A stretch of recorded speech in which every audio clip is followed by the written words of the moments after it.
इश्क इश्क हाँ इश्क इश्क इश्क इश्क हाँ इश्क इश्क। Mix by Aditya recording studio Gopalganj.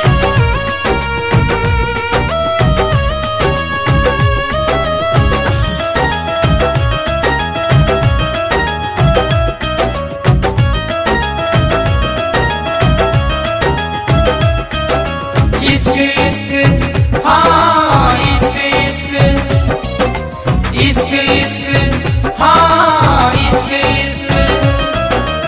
इश्क हंसावेला इश्क रोवावेला इश्क में ही बढ़ के लोग जान गवावेला। एकरा गली में जई हो नहीं बात बहुते रिस्क रिस्क।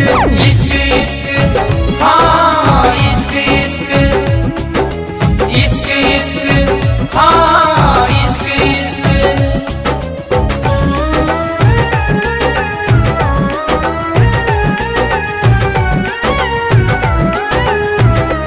म्यूजिक बाय अभय बाबा।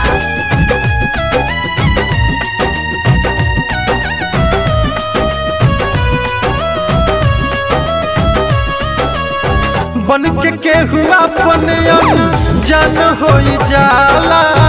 केहू खाती केहू कुर्बान होई जाला।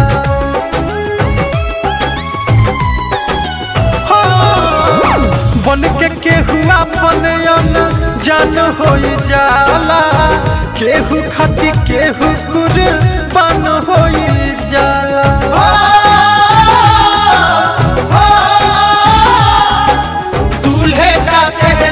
सुहाना लगता है दुल्हन का तो दिल दीवाना लगता है।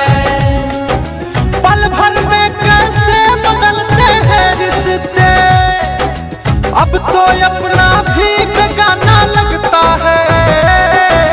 दूल्हे का सेहरा सुहाना लगता है दुल्हन का तो दिल दीवाना लगता है। सब कुछ लूट जाला है में पतिया बाबे फिक्स फिक्स। इश्क इश्क हाँ इश्क इश्क इश्क इश्क हाँ इश्क इश्क।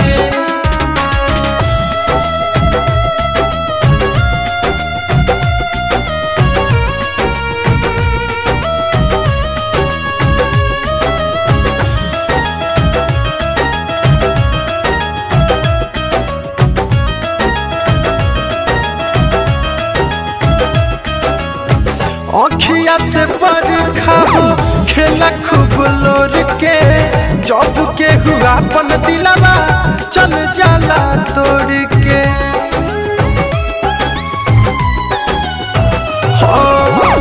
अखिया से बरखा हो खेला खूब लोर के। जब के हुआ अपन दिलवा चल जाला तोड़ के।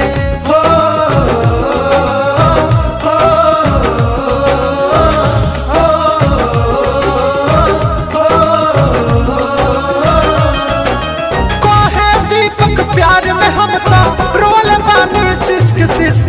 इश्क इश्क हाँ इश्क इश्क इश्क इश्क हाँ इश्क इश्क।